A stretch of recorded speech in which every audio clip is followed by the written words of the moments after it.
होता है वो प्रारब्ध, मनुष्य नहीं। मनुष्य में दो, भाग्य और कर्म, दोनों के लिए रखा गया है। अगर हमारा भाग्य जोरदार पड़ गया तो हमारे कर्म फेल हो जाएंगे, और कर्म जोरदार पड़ गया तो भाग्य को दबा देगा।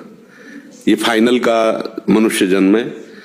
इसमें ये केवल नहीं कि प्रारब्ध में जो लिखा वही होगा, आगे कुछ हो नहीं सकता। फिर मनुष्य जन्म की दुर्लभता सिद्ध नहीं होती। मनुष्य जन्म की दुर्लभता शास्त्रों में गाई गई है, दुर्लभो मानुषो देहो। क्या दुर्लभता है? अब हमारे प्रारब्ध में लिखा है दुख ही भोगना है, लेकिन आपने निश्चय किया सत्संग सुन करके कि सर्व सामर्थ्यशाली भगवान और भगवान का नाम सब कुछ कर सकता है। अब सब कुछ बदल जाएगा, आपका प्रारब्ध बदल जाएगा, सब बदल जाएगा। जैसे मार्कंडे नाम के एक ऋषि थे, तो उनके पिताजी बहुत बड़े ज्योतिषाचार्य ब्रह्म ऋषि थे। तो जो ही वो पैदा हुए तो कुंडली बनाई, तो उसमें लिखा था 5 वर्ष की आयु।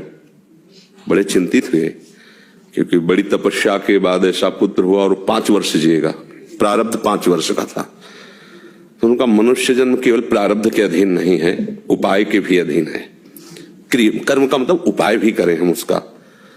तो उन्होंने विचार किया कि इस प्रारब्ध को केवल भगवान या भगवान का कोई प्रेमी महात्मा ही बदल सकता है, दूसरा कोई नहीं।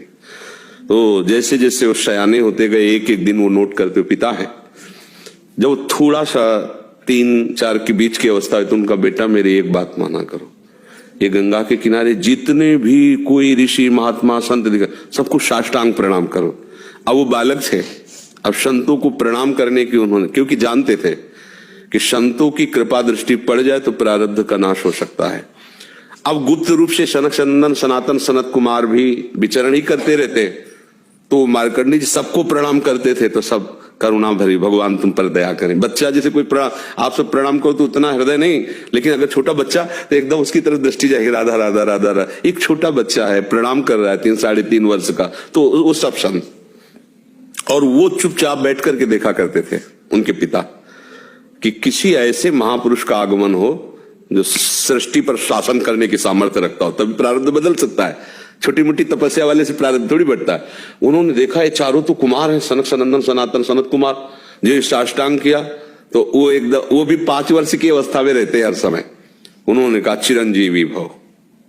बस वो खड़े हो गए, बोले महाराज ये अभागा चिरंजीवी लायक नहीं है, इसके प्रारब्ध में 5 वर्ष की आयु लिखी और चौथा भी पूर्ण होने जा रहा है, कुछ समय का जीवन है। सनकादि ने कहा जो चिरंजीवी भव तो चिरंजीवी भव। हमने उसका भाग्य देख के थोड़ी बोला, उसका आचरण देख के बोला। एक छोटा बालक संतों के चरणों में लेट रहा है, ये चिरंजीवी लायक ही है। बोले महाराज अब भाग्य देख के 5 वर्ष की आयु, अब कैसे?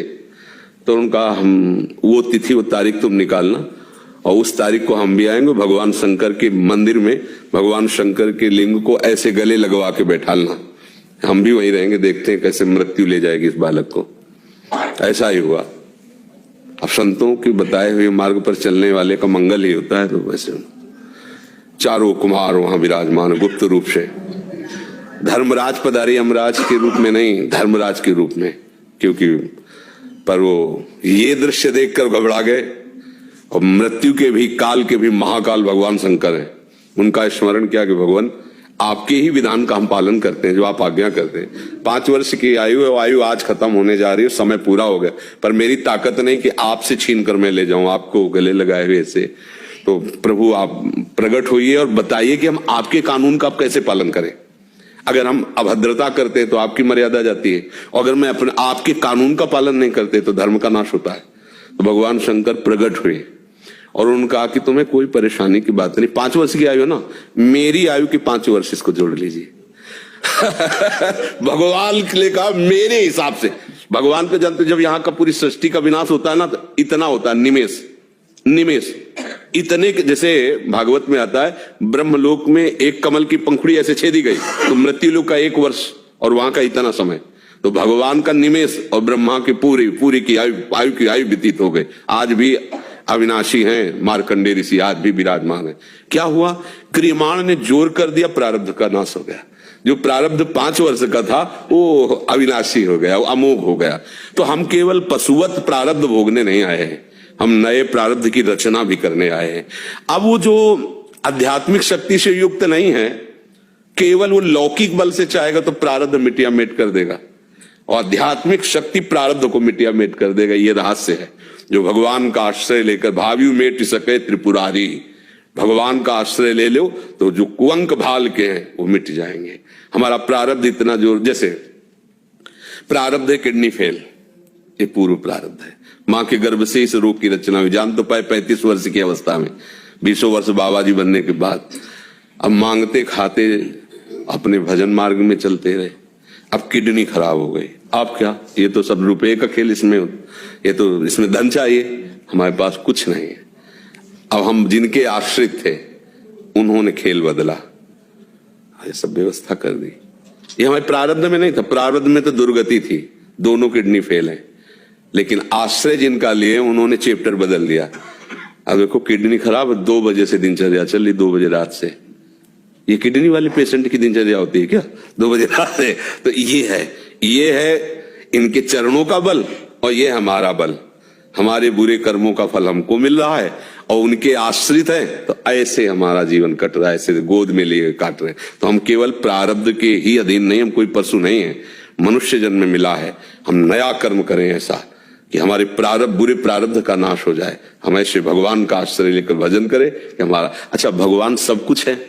जैसे आपको धन चाहिए तो लक्ष्मीपति है, यश चाहिए तो पुण्य श्लोक है, उन्हीं की कीर्ति से समस्त शास्त्र भरे हुए हैं। जो चाहिए, रूपवान, गुणवान, धनवान, वैभववान, वो सबके समुद्र हैं, उनका आश्रय ले लो, सब कुछ हो जाएगा। अब अगर केवल धन पर लक्ष्य रखोगे, भगवान का आश्रय नहीं लिया, तो बुरे कर्मों से भी तुम नहीं बच पाओगे। अब उपाय करना चाहिए कि हमारे नए कर्म ऐसे बलवान होने चाहिए कि जो बुराइयां हमसे पीछे हुई वो हमें परास्त न कर पाए। अगर हम यश चाहने की कोशिश करें तो भगवान का नाम कीर्तन करें, गुण और संयम से रहें, सबको सुख पहुंचाएं, अपने आप यश होगा। और अपने यश के लिए हम दंभ पाखंड करें तो बाद में ऐसी कालिक पोतेगी कि ना लोक के रह जाओगे ना परलोक के रह जाओगे। तो हमें यश चाहिए, धन चाहिए, सुख चाहिए, तो एकमात्र भगवान का सहारा लेकर हम भागवतिक आध्यात्मिक कर्म ऐसे करें जिससे सबका मंगल हो जाए, सबको सुख प्राप्त हो जाए। जैसे हमें अच्छा भोजन चाहिए तो दूसरे की थाली से छीने नहीं, अपनी थाली का दूसरे को पवा दे। अब तुम्हारे लिए जो व्यवस्था होगी बड़ी हाई क्लास की होगी, क्योंकि वो सरकारी होगी। वो देख रहा है ना, तुम दूसरों के लिए अपने सुख का त्याग कर रहे हो, तो तुम्हें कभी दुखी देख ही नहीं सकता। दुख उसको मिलता है जो अपने सुख के लिए दूसरों को दुख देता है, दूसरे के सुख का नाश करता है, फिर मालिक उसके सुख का नाश कर देता है। और ये सबको बात लगभग पता है कि किसी को भी दुख देने से तुम्हें सुख नहीं मिल सकता, पर कोई चूकता नहीं अवसर आने पर दूसरे के दुख को दे करके और सुख भोगना चाहता है, इसलिए वो दुखी रहता है। अगर चतुरता आ जाए, विवेक आ जाए और विवेक पूर्वक को अपने कर्म को संभाल ले तो बुरा प्रारब्ध भी टल जाएगा, मंगल ही मंगल, आनंद ही आनंद रहेगा। ये भगवान का आश्रय ले।